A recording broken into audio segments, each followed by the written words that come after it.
It was a June 2013 day.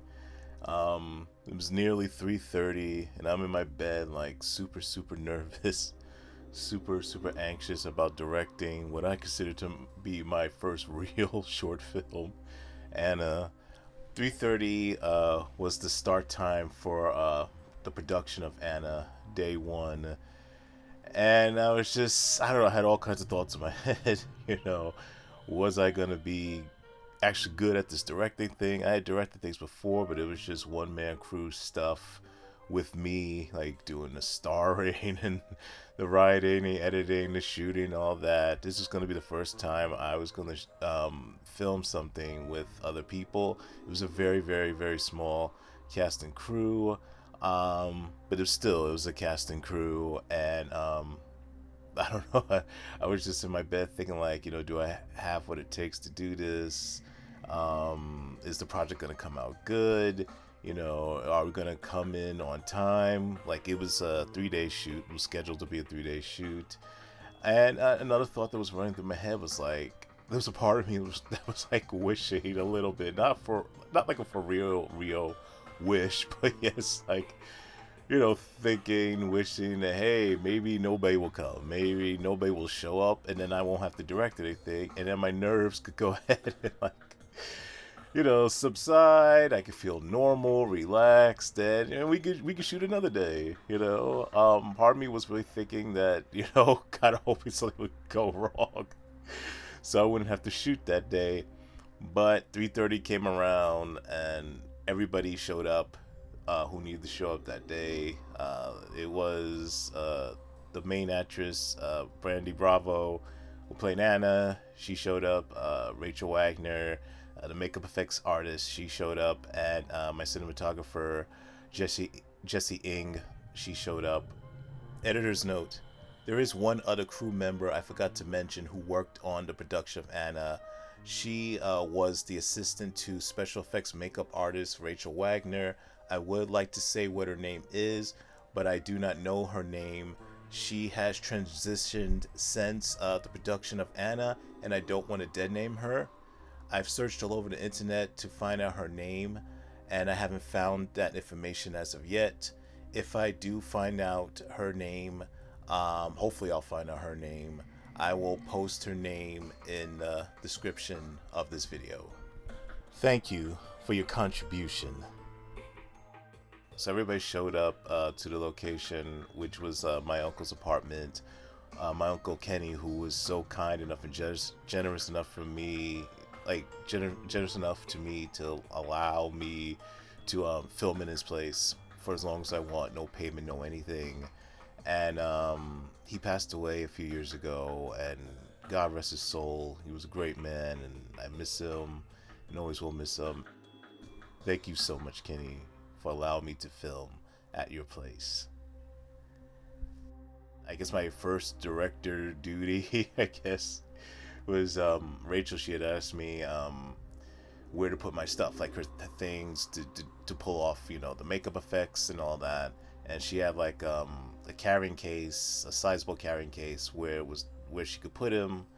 And I had no idea. I didn't think about that. I didn't think about having a place within, the filming location set aside, a little bit of space where she could go ahead and put her things.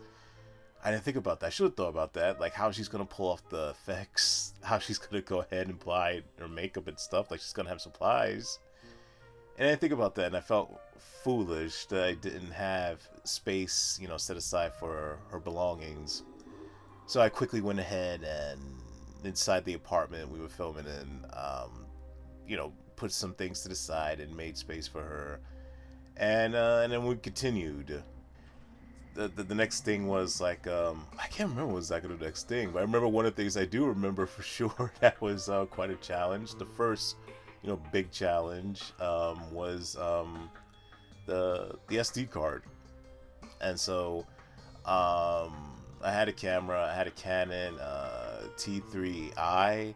That's what I was filming with, and I did have an SD card, but I didn't know at the time you need to have like a certain class of SD card to film on certain cameras. I thought you could use any SD card at the time, And at the I think for the T3i you needed a class 8 or higher to film, and the SD card I had was below an 8. And so I'm like, oh man, like, wow. First day, first, this may have been like, I don't know, the first hour or so, going into hour two, after, setting up and stuff. Um, that I basically found out we don't have a camera to film with because we don't have the right SD card. And again, I felt super foolish. Like, again, mistake number two, and we're not even 2 full hours in. And part of me thought like maybe we could just shoot with the camera I had upstairs. I had another camera, but it wasn't DSLR. It was a much lower grade camera, HD camera, and for a second I said, "Can we shoot with that?" But I quickly just quashed that consideration. Like, nah, we're not going to use that camera. We're going to use the Canon that we intended to film with. And plus, I wasn't sure Jessie wanted to film with that camera anyway. She was familiar with the T3i. I don't think she was familiar with the other camera that we had. So I'm like, okay, so I'm gonna have to go out and get an SD card. Now, luckily for me, at the time there was a Radio Shack that was not too far from my house. It was only a few miles away. I knew by bus I could get there in like 20 minutes or less. So I went ahead and I immediately, like, ran out of the house, ran to the bus stop, and I quickly got a bus. Thank God I did, because sometimes this particular bus, it comes when it wants. But that day it came on time, came when I needed it. Went to the Radio Shack, picked up the SD card. It was a class 10. Was able to get a bus quickly back to the filming location, and I think it took no more than it was like less than an hour. I think altogether it was like maybe 40 something minutes max. And then we continued on with setting up for filming. I remember it took a while though too. Like, we started, like, production time started at 3:30, and I remember, like, as time was going, because by the time I got back, it was like after 5:30. It was close to 6, and we were only able to film till about 11:30. So basically, each day during this 3-day shoot was about 8 hours. So it was from 3:30 to 11:30 we had to film this Anna. During this time, Brandi was getting her zombie makeup application done by Rachael. And Jessie and me were lighting and preparing the location to be filmed. Then 6 o'clock rolled around, 6:30, and there was talk about what we were going to do for dinner. And I thought, like, hey, how about pizza? Everybody was good with pizza, so I went ahead and I ordered pizza. At the same time, though, I was thinking about, wow, we're getting close to 7 o'clock, and we still haven't filmed anything. But that's how it is when you film. Like, it takes it could take a long time to, like, prepare stuff, prepare everything to get ready to film just one scene. It could take you hours before you're ready to film anything. And I knew that before because I had worked on film sets as a PA, years before. But then when you're the director and you're the one who has, like, in mind, like, all these things you want to get done that day, all the shots you want to get filmed, and you haven't had anything filmed yet, and time's going, you may get nervous and anxious.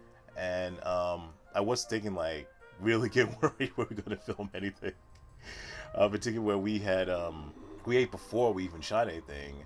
I think by the time everything was prepared, by the time we had finished eating dinner and all that, I think it was close to 8 o'clock. I think it might have been 8 o'clock before we actually filmed anything.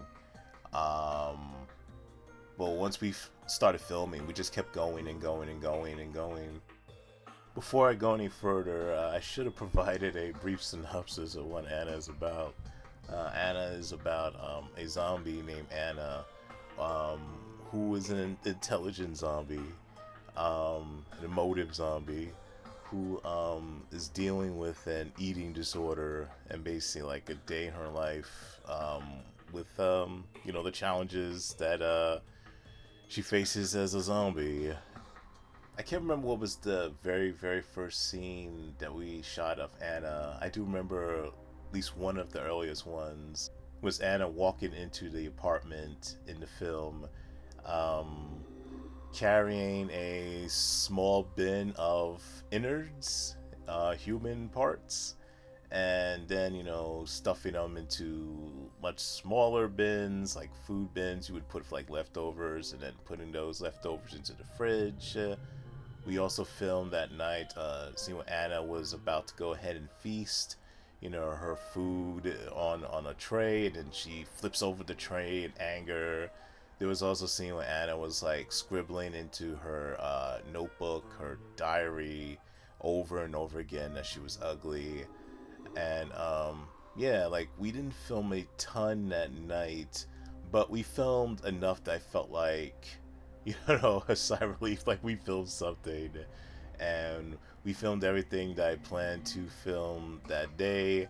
Um, but the biggest challenge that night, though, well, besides directing, was cleaning up the fake blood off the floor of the apartment we were filming in. Now, thank God there was no carpet. We wouldn't have done the scene anyway if there was carpet or rug. It was just a regular floor. But yeah, it was like a huge spot on the floor from when Anna flipped over the food tray, and all the food, like makeshift food. I forgot what it was made of. It was like gelatin and some other stuff. Of course, we didn't put real human parts in the movie. But some of it was edible stuff too. Like I'm trying to think, was it food? I know some of it was like Jello. I'm trying to remember, was any of it actual food? I think it was a mixture of both, like meat and like gelatin stuff. But yeah, so yeah, I remember cleaning up the innards off the floor, but then this huge red spot, and it was super difficult to clean up. Like real blood is easier to clean up than fake blood. Like fake blood leaves dye, and it's very, very difficult to get out. I remember getting like bleach and just scrubbing and scrubbing and scrubbing. I remember having to like scrub this like as fast as I could and as hard as I could before my uncle came home, and I think I barely got it up just in the nick of time. Like it just took me forever to clean up this blood. That was like the hardest, at least physical, effort of the night. My thoughts on that night though is like, as how did I do as a director? I don't know. That definitely was in my head. Like, did I do well and stuff like that. And it seemed like I did well. Everybody seemed like satisfied and everything. But I definitely had like doubts. Like, how well did I do? I could have got, even though I got the shots that was necessary, I felt like we could have got more shots. I definitely was still like feeling stung by like the two mistakes I'd done earlier that day, particularly like with the SD card. And that day, like, I was really like helped out a lot. Like basically I was carried that day by my cinematographer Jessie. Like she was like, I don't know, she was a lifesaver for me. In terms of me being a director, like I felt like I didn't know what I was doing, or I don't know, I just felt so lost that day. And if it wasn't for her, I think like nothing would have gotten done that day. Like, I was just so grateful for Jessie being there that day and the next day and the next. Like, I would say in some ways she was the co-director of this piece. Yeah, I don't know. This film would never happen without her. It also would never happen without Rachael. And it also would never happen without Brandi. And it also would never happen without Zeph. My friend Zeph is a filmmaker, and he's the one who helped me get this film made in terms of like pre-production. Like when I was holding auditions, he gave me the suggestion of holding auditions in this place in Manhattan, and he also provided me with the camera that I shot with, the Canon T3i, and he just gave me a lot of support and a lot of advice. And like I'm thankful to him, I'm thankful to Brandi, I'm thankful to Rachael, I'm thankful to Jessie. I'm also thankful to Ariana, who does show up to Ariana, who showed up on the third day, but I'm like skipping ahead. And so just overall, day one I thought was, was a successful day. Not as successful as I wanted to be, but we got what we needed done that day, and we continued to do what needed to be done. In the second day, we was a very FX heavy day, the most FX heavy day of all the days. Most of that day was, setting up effects and pulling them off. That day was the day where that was the day where Anna was hanging. Anna shot herself. Anna, cut her wrist. Like there was just a whole lot of FX heavy shots, or just shots we had to prepare. I don't remember a whole lot of shots, a whole lot of scenes where Brandi was acting, because we were just doing so many effects stuff. Well, she was acting to the effects, but acting in terms of like, saying dialogue and all that. Another FX heavy scene that was also performance heavy with Brandi was when the character Anna had to go ahead and vomit into a toilet, and this we had to do this like multiple times. I remember like the toll it was taking on Brandi, like having to go ahead and Brandi didn't actually like vomit in the toilet, but she had to like get her body to like motion doing that and make the gagging noises and the retching noises. And I was just seeing like take after take how much of a toll it was taking on her. And I commend her so much for doing this role. This role I know was not easy to do, having to go ahead and have makeup applied on you head to toe, and then having to eat this and eat that. And even though it was just like, it was all edible stuff, but still like having to over and over again bite and spit out and then vomit, and then just the stress of what the character was going through, having a character having to deal with an eating disorder.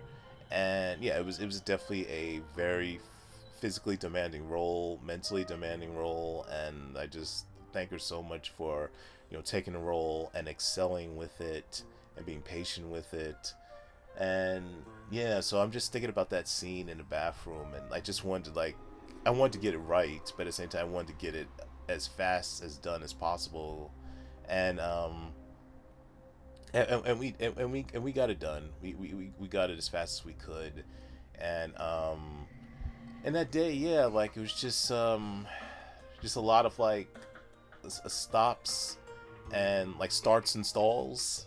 I mean, that's filmmaking 101, basically. Like starts and stalls. You put all this preparation into filming a scene. Again, it can take you minutes, it can take you hours, in some situations days or weeks. And then like you put in all this work and effort for what may be at most, like maybe, well, not at most, but it could be in just seconds of screen time, you know. It's definitely worth it when you see the final results, but when you're doing it, it's like, oh man, like, and you think in your mind, is this even gonna work? Are people even gonna like this? We're putting in all this effort, and it's never for nothing. Any endeavor you do, particularly any endeavor that you're passionate about, it's not for nothing, even if you fail in it ultimately. But still, it's like you just hope that it all works, and particularly when you put so much time into it, and it definitely did work. Like the effects looked amazing. Rachael did a fantastic job with the makeup effects in Anna, and yeah, day two, I don't remember any huge challenges, like any like huge obstacles. I mean, filmmaking itself, every moment is a challenge. But in terms of any outstanding obstacles that day, I can't remember any of it. I definitely was more relaxed day two. Yeah, it was just like it pretty much went like a breeze for the most part. I remember definitely feeling much more better about the production day two, particularly when I had looked at the footage from the night before, and I was satisfied by what I saw. And then day two ended, and and then at night I looked at the footage, and I was also satisfied with it, and I felt we were on a good track. and I was looking forward to the third and final day of production. And so day three rolls around, and day three was a little bit bigger in terms of like the amount of people on set. Day one and two was just me, Brandi, Rachael, and Jessie, and then day three was, all who I mentioned, but also Ariana, Esteban, and Ariana's father came that day, I believe. And the apartment's not the biggest apartment, but we all managed to fit in there, and we all managed to, have a good time and all that. And day three was the shortest day of all the days. Day three was more focused on Brandon's performance in terms of like Anna talking. And Anna, we never see her directly speak on screen. Like Anna, like it's basically like her dialogue is an inner monologue that's overlaid over the scenes in the film. We never see actually Anna talk, but yeah, we never see Anna talk, but we hear how Anna feels, and we feel struggle and her pain through her words. And so day three started with before Brandi got into makeup. I had decided that this is the day we're gonna go ahead and recite the monologue, and I was starting to get a little cold feet about my dialogue. Like I have this, I don't know, like my writing. I have like mixed feelings about it. Like I think I'm okay as a writer. It's not that like I think I'm solid, but I don't think like I don't know. I don't know. Like I'm my own worst critic with my writing, and particularly my dialogue. I'm like, is my dialogue any? Is it decent? Whatever.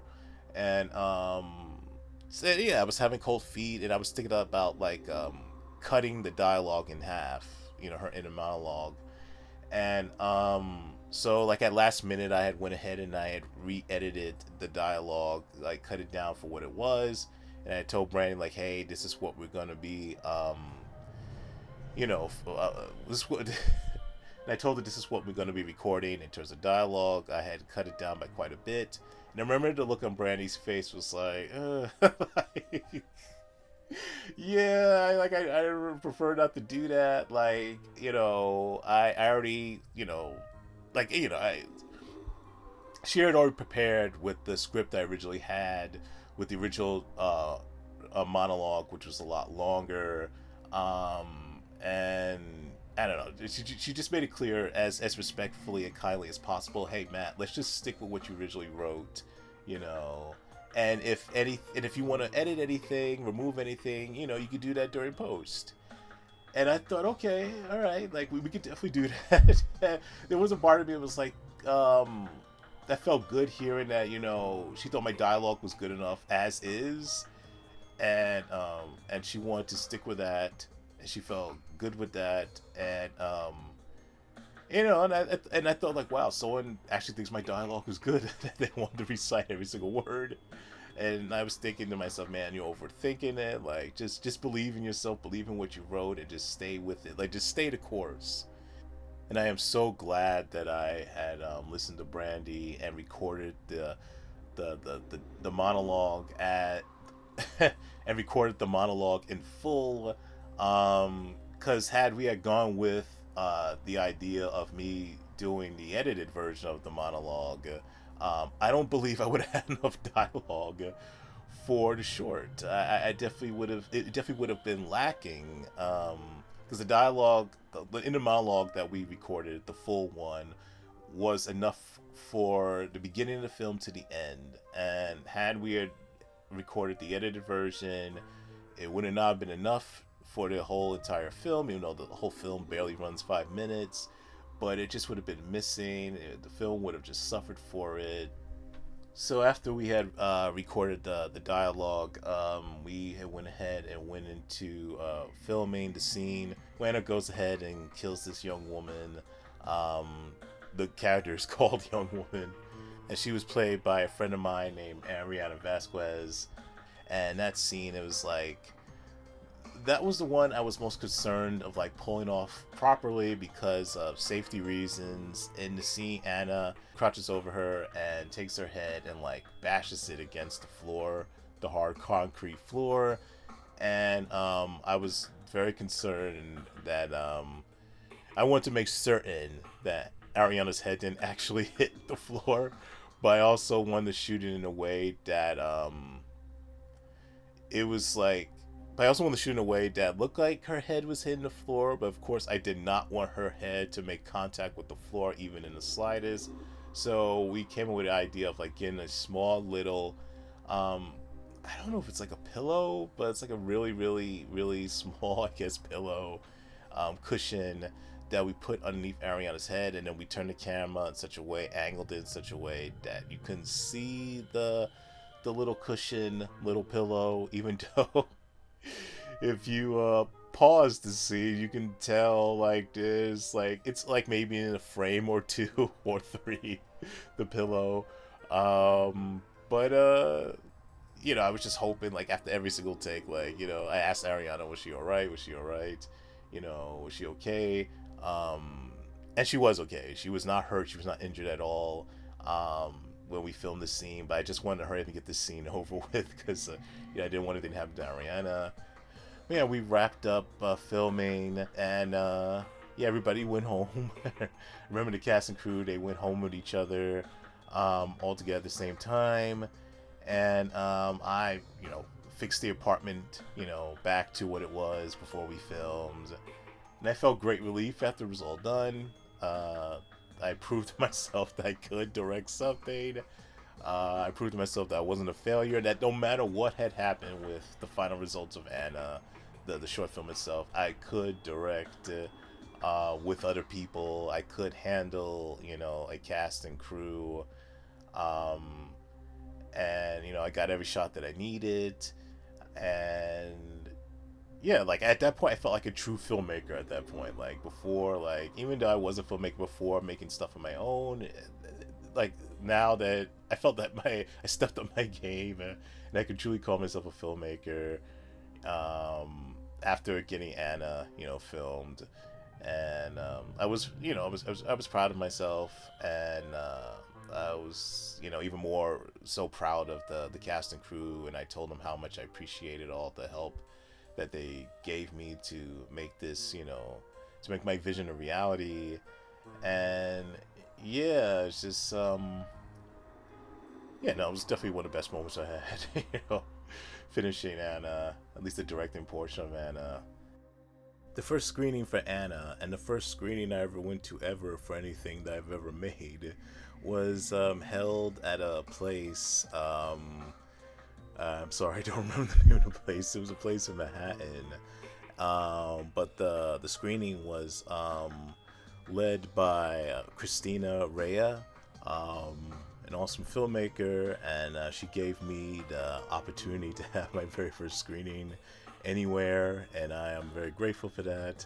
And that was a good screening. I also had Anna screening at the Macabre Fair Film Festival, a festival that I knew about through Brandi. She had went ahead and had a film that was screened at Macabre Fair. She told me she had a great experience. He told me I should submit Anna to Macabre, and that was also a great experience, a great festival that was led by Elsie Ginsberg and Adam Ginsberg. I also had other screenings as well, a few others, not many, but they were all good screenings too. I've done a number of short stints and done a web series, and I will be doing a feature-length film soon enough. But Anna, no matter what happens from this point forward, Anna will always have a very special place in my heart. You never forget your first. I just want to thank everyone who, again, helped me. I want to thank everyone who helped me make this possible, in the smallest ways to the biggest ways. The cast and crew, everyone outside the cast and crew who went ahead and just helped to make Anna possible. And I am working on doing an Anna full-length feature. I wish that would be my first full-length feature, but I don't know about that. But yes, this will not be the last Savannah. And thank you all for listening to this tale, and there will be more to come.